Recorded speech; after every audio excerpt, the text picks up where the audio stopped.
Welcome guys. So India का young professional scheme visa का ballot open हो गया है अभी। तो आप देख सकते हैं कि जस्ट आज ही यूके ने 11 तारीख को ही अनाउंस किया है और मुझे अभी अभी मेल आया है। तो मुझे लगा कि मैं आपके साथ शेयर कर दूं कि जो 2025 फेब का जो बैलेट है, जो फॉर 3000 फ्री वीज़ा है जो बैलेट के वो देने वाला है यूके। वो उसका स्टैंडर्ड टाइम है 18 फेब से ये ओपन होगा और ये 20 फेब को ये बंद हो जाएगा ऑन 2:30 बजे इंडियन स्टैंडर्ड टाइम के हिसाब से। अगर हम यूके के टाइम के बात करें तो वो सुबह 9 बजे से स्टार्ट होगा 18 फेब को, और 20 फेब को 9 बजे यूके के टाइम पे ये क्लोज़ हो जाएगा। आपको जिसको भी बैलेट में एंट्री लेनी हो वो मुझे राइज विद राज शाखा पर मेल कर सकते हैं, और मेरे इंस्टाग्राम चैनल राइज विद राज शाखा पर मैसेज करके कांटेक्ट कर सकते हैं। हम आपकी पूरी मदद करेंगे इसकी कांटेक्ट होने में, फील होने में, और पूरा गाइडेंस देंगे। और इसके लिए आपको इतनी डिटेल हमको प्रोवाइड करनी पड़ेगी: name, date of birth, passport detail, और स्कैन। आपका पासपोर्ट जो है वो स्कैन करके भेजना पड़ेगा, उसका फ्रंट पेज और बैक पेज PDF फॉर्मेट में। आपका phone number Indian phone number होगा ऑब्वियसली, तो वो कोई इशू नहीं है। और आपका जेन्यून मेल जो जिस पर मेल आते हो, ओके। क्योंकि यूके का जब भी किसी किसी किसी के टाइम पे ये स्कैम फोल्डर में भी चला जाता है, तो आप मस्ट श्योर करें कि आपका जो मेल का है वो आपको स्पैम फोल्डर में आए, तो आप क्लियरली टाइम टू टाइम वो देखते रहे। और ये जो आप एंट्री करेंगे, अगर ये सक्सेसफुल हो गई तो आप 2 वीक के अंदर ये आपका रिज़ल्ट आ जाएगा। और आपको सक्सेसफुल का मेल आए तो आप सीधा इनिशियली आपके जो डॉक्यूमेंट्स है वो आपको क्या क्या प्रोवाइड करने पड़ेंगे आपको वो बता देता हूँ। आपको पासपोर्ट रेडी करना पड़ेगा, आपको PCC रेडी करनी पड़ेगी, आपको TB टेस्ट देना पड़ेगा, और उसके साथ साथ आपको RFQ लेवल 6 डिग्री जो होती है यूके के एजुकेशन सिस्टम के हिसाब से। इंडिया में कितना RFQ लेवल है उसके हिसाब से आपको 6 लेवल तक की बैचलर या डिप्लोमा होना चाहिए आपका। वो भी मैं दिखाता हूँ यहाँ पे। और अगर आप अनसक्सेसफुल होती है आपकी एंट्री तो कोई इशू नहीं है, आप ये जुलाई में नेक्स्ट टाइम भी खुलता है, क्योंकि जो 3000 वीज़ा में जो बच जाते हैं उसको फिल करने के लिए यूके गवर्नमेंट फिर से ये ओपन करती है, ओके। तो no issue, if you are not successful in this ballot so you definitely go for a next one, okay. And if you successful entry, you will have a 90 days for pay your visa application fee and the immigration search health surcharge, and then you go for your biometrics. So first इससे पहले ये 30 days का ही होता था, अब ये बढ़ा के 90 डेज का हो गया है। सो पर हमें बन सके उतनी जल्दी प्रोसेस करनी है, क्योंकि इन केस हमें जल्दी से ही क्योंकि अभी यूके का क्या है कि वो अपने इतने सारे रूल चेंज कर रहे हैं कि हमें भरोसा नहीं करना चाहिए कब क्या चेंज हो जाए। जैसे ही हमको सक्सेसफुल की मेल आती है तो इमीडिएटली हमें अपने हेल्थ सरचार्ज कितना भरना पड़ेगा वो हम देख लेते हैं अभी, ओके। IHS है, ये NHS का होता है, ओके। ये बायोमेट्रिक से पहले वीज़ा एप्लीकेशन जो अब हम ले दें उससे पहले ये पे करना पड़ेगा, ओके। ओके, कब एलिजिबल होंगे हम, तो एलिजिबिलिटी भी हम देख लेते हैं। ये डिटेल वीडियो है, so keep I on it guys, okay. Eligibility क्या है कि ये पहले तो ये सिर्फ इंडियन के लिए ही है, ये दूसरे के लिए भी था जो चाइना, ताइवान, इसलिए वो आई थिंक मुझे जब तक पता है वो 5 वो फेब्रवरी तो खुला था उसका बैलेट, पर उसका तो अलग है। सिर्फ ये इंडियंस के लिए ही है, ओनली ऑन भारतीय can apply, okay guys. So first of all the citizen between 18 to 30 years old. ये 30 ईयर का इतना ये है कि आप जब यूके के अगर आपको सक्सेसफुल एंट्री हो गई, आपको वीज़ा मिल गया और आप जब ट्रैवल कर रहे होगे इस वीज़ा पे, तो आप 31st के होने से पहले आपको वहाँ पे ट्रैवल करना पड़ेगा। अगर आप समझ लो कि इस अप्रैल में आप 30 अप्रैल को आप 31 ईयर के हो रहे हो और उससे पहले आपका वीज़ा सक्सेसफुल हो जाता है, आपको सुपर प्रायोरिटी में रख देना है आपका वीज़ा।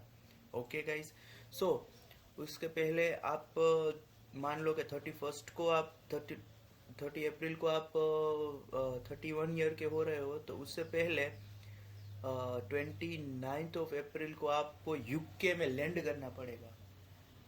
अगर आप 29 अप्रैल को लैंड कर गए तो आप कोई इशू नहीं है, आपको 31st ईयर के आप उसके बाद हो गए तो कोई नो इशू नहीं है। सो ये ध्यान रखें, जो भी 30 और 31 के होने वाले हैं उसके लिए। बाकी तो कोई इशू नहीं है, जो 80 से लेकर 29 ईयर के है वो तो ओके। जो भी ट्रैवल करना रहेगा वो 18 ईयर से ज़्यादा होना चाहिए, वो तो कोई इशू नहीं है। वो अराउंड इंडिया में आई थिंक 21 के बाद ही बैचलर डिग्री मिलती है, तो 21 से लेकर 30 तक की ही हम एलिजिबिलिटी हो सकते हैं। जो मैं ये बोल रहा था RFQ लेवल, RFQ का मतलब होता है रेगुलेटेड क्वालिफिकेशन फ्रेमवर्क लेवल, जो 6, 7 और 8 होना चाहिए। मिनिमम ये 6 का होना चाहिए, ऐसा ये कह रहे हैं यहाँ पे। Okay guys, and you have at least 2530 pound saving account to support yourself in the UK. So you must need your account which are 28 days old before you are going to a biometrics. So ये mandatory है कि आपके पास 2530 pound होने चाहिए। 2530 pound का कितना होता है हम अभी देख लेते हैं। अभी करंटली के रेट से अभी 107.35 है, तो 2530 आपके पास 2,71,000। आप अब मोटा मोटा समझ के चलो तो आपके पास होने चाहिए 2,75,000 समथिंग। 2,80,000 भी चलेगा, 3 है तो बेटर, बट इससे तो कम नहीं होने चाहिए। ओके गाइस, सो हम कहाँ थे यहाँ पे। ओके, आपका कोई भी बच्चा नहीं होना चाहिए 18 ईयर्स से कम का। ओके, ये तो एलिजिबल ही नहीं होता, क्योंकि ये ऐसे लूप होल है जो कभी भी मैच ही नहीं कर पाएंगे हम। तो फाइनेंशियल रिस्पॉन्सिबल भी नहीं होना चाहिए। और या must important thing is here is you are not carry your dependents on this visa, so you only on solo visa on this granted. Okay, yeah, first of all you need to select in young professional and before you can apply for youth mobility visa. Okay, eligibility qualification मैंने पहले ही regulated qualification level 6 degree होनी चाहिए, आपको bachelor करा हुआ होना चाहिए और डिप्लोमा। आधे डिप्लोमा नहीं चलते, सो आपके यूनिवर्सिटी से आप जाके कंफर्मेशन ले सकते हैं कि आपकी डिग्री है जो वो RFQ लेवल 6 की है या नहीं है। और हाँ, इक्विवेलेंट ओवरसीज क्वालिफिकेशन है डिग्री लेवल है रोबो, जो ऐसे मैंने कहा। और आपको आपके यूनिवर्सिटी से आपकी बैचलर डिग्री की ट्रांसक्रिप्ट निकालनी पड़ेगी, और आपको MOI हो तो बेटर है, क्योंकि ये वीज़ा आपको मिलेगा ही मिलेगा अगर आपको सक्सेसफुल की एंट्री होती है तो। ओके गाइस, एंड जो सपोर्ट करने हैं वो 2530 पाउंड वो बैंक अकाउंट में होने चाहिए। ओके, जैसे ही मैंने पहले ही बताया था, you will need have to had many money available for at least 28 days in row होने चाहिए। आपकी कंटिन्यूटी स्ट्राइक टूटनी नहीं चाहिए। Day 28 must be within 31st day of applying for this visa। ये 28 days है जो आपको कंटिन्यू रो में रखने हैं, वो 31st डे के बीच में ही होने चाहिए वीज़ा अप्लाई करने के पहले। ओके गाइस, ये ये कंट्रोवर्सी टॉपिक सेंटेंस है, so you must consider this very seriously. आपको प्रूफ क्या क्या देने पड़ेंगे वो भी हम देख लेते हैं अभी. आपको जैसे मैंने पहले बताया कौन से डॉक्यूमेंट चाहिए, वो वैलिड पासपोर्ट, इंडियन पासपोर्ट होना चाहिए. एविडेंस में बैंक का स्टेटमेंट देना पड़ेगा आपको, वो 25-30 पाउंड. क्वालिफिकेशन का एविडेंस जिसमें आपका डिग्री का सर्टिफिकेट, कॉन्वोकेशन जो जिसे बोलते हैं, और आपका ट्रांसक्रिप्ट और आपके एकेडमिक के रिलेटेड सारे डॉक्यूमेंट जो जो जो भी लगेगा वो आपके साथ पास से ले लेंगे जो VFS वाले होंगे वो. और टीबी टेस्ट आपको कराना पड़ेगा, जो भी क्वालिफाइड रजिस्टर्ड हॉस्पिटल से जो UKVI के साइड से, वहाँ पे ही आप करवा सकते हैं. और जो मस्ट PCC आपको वेले से करवाना पड़ेगा, क्योंकि इस PCC में अराउंड 15 से 20 दिन लग जाते हैं आपको पास आने के लिए. सो PCC भी करवानी हो तो आप मुझे मेरे इंस्टाग्राम पेज पे और मेरे ईमेल पे कांटेक्ट कर सकते हो. और क्वालिफिकेशन के एविडेंस के लिए जो मैंने पहले ही बोला था, कंप्लीट योर स्टडीज़, वो तो आपको पहले करनी पड़ेगी. कंप्लीट होनी चाहिए आपके पास आपका कॉन्वोकेशन होना चाहिए. Okay, graduate with in required qualification. Okay, university और कॉलेज में से आपको करना चाहिए. और जो आपके रीजनल लैंग्वेज में आपने बैचलर किया है तो उसका सर्टिफाइड ट्रांसलेशन भी करवाना पड़ेगा आपको इंग्लिश में. Okay, so this way you can enter this ballot between 18 to 20th of Feb. 18 to 20th of Feb, and I will help you to register and accurately fill your ballot. And if you luckily selected, and around you pay visa fee, so we can check here.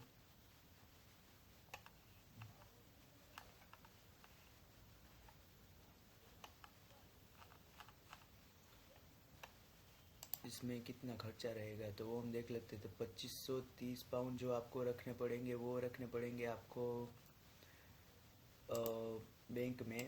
और इसका visa फ़ी है around,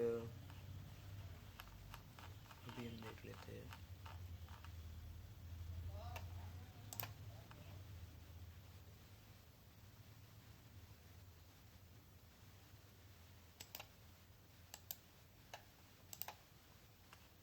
IHS किसको पे करना पड़ेगा वो देख लेते हैं. अभी हम यहाँ पे देख लेते हैं. ओके, मैं ऐड करके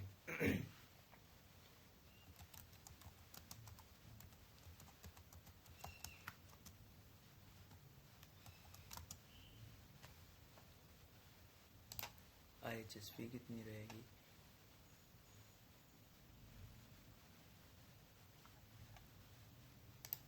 वीज़ा कोर्स है 298 पाउंड.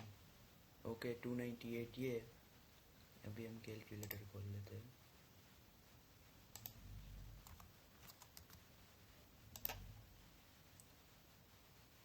ये 2530 पाउंड आपके बैंक में, प्लस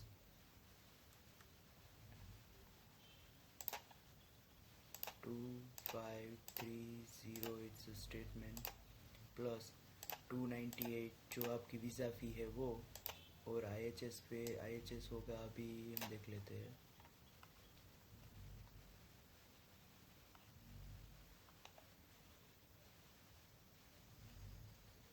ओके, 776 एक ईयर का, तो हमें 2 साल का ये मिलेगा.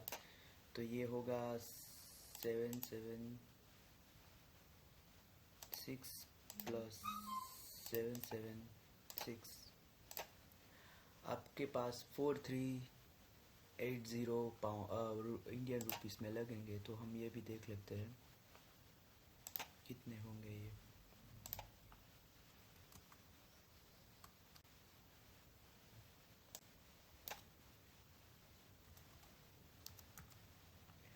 आपके पास अराउंड 5 लाख में आप 5 to 5.5 लाख में आप यूके मूव कर सकते हैं इजीली. सो ये था पूरा डिटेल. अगर आपको कोई भी क्वेरी या क्वेश्चन हो तो आप मुझे मेरे इंस्टाग्राम पेज और ईमेल में कांटेक्ट कर सकते हैं. Thank you so much guys. Have a good day.